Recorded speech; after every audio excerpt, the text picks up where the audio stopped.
एक छोटे से गांव में चाची कमला शाम को अपनी चाट की ठेली लेकर आती थीं।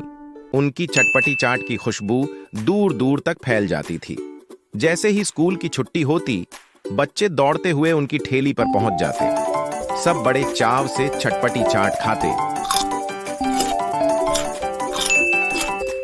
लेकिन एक गरीब लड़की रानी, जो हर दिन वहां से गुजरती थी, कभी चाट का स्वाद नहीं चख पाती थी।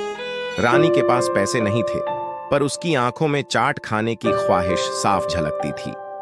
एक दिन उसने हिम्मत जुटाई और चाची कमला से कहा, चाची चाची, क्या मुझे थोड़ी सी चाट मिल सकती है? मेरे पास पैसे नहीं हैं। लेकिन चाची कमला बहुत लालची थीं। उन्होंने रानी को झिड़कते हुए कहा, बिना पैसे के यहां कुछ नहीं मिलता, भाग यहां से।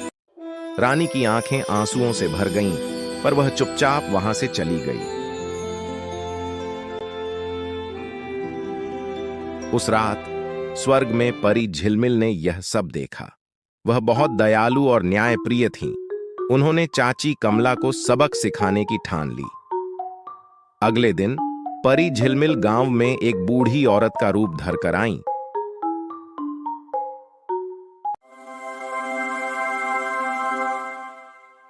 उन्होंने चाची कमला से कहा, मुझे बहुत भूख लगी है, क्या तुम मुझे थोड़ी चाट खिला दोगी? चाची ने गुस्से से कहा, बिना पैसे के यहां कोई चाट नहीं खा सकता। पैसे लाओ, फिर बात करना। परी झिलमिल ने मुस्कुराते हुए कहा, ठीक है, अगर मैं पैसे न दे सकूं तो? और यह कहते ही उन्होंने अपना असली रूप दिखा दिया। चाची कमला डर के मारे कांपने लगी। परी झिलमिल ने कहा, तुम्हारा लालच दूसरों की भूख और खुशी छीन रहा है। जो दूसरों की मदद नहीं करता, उसका खुद का भला भी नहीं होता। इसके बाद परी झिलमिल ने जादू से चाट की ठेली को गायब कर दिया। चाची कमला रोने लगी, मेरी ठेली कहां गई? परी ने जवाब दिया, अब तुम तभी ठेली वापस पा सकोगी जब तुम सबको बिना किसी भेदभाव के चाट खिलाओगी, खासकर जरूरतमंद बच्चों को। चाची कमला ने अपनी गलती समझी और वादा किया कि अब वह कभी लालच नहीं करेंगी। परी झिलमिल ने उन्हें उनकी ठेली वापस दी।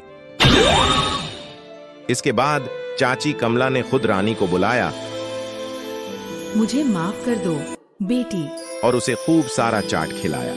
रानी की खुशी देखकर चाची कमला को पहली बार असली खुशी का एहसास हुआ।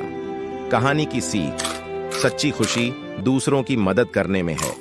लालच से इंसान कुछ भी हासिल नहीं करता, बल्कि दयालुता और उदारता से जीवन में सब कुछ पाया जा सकता है।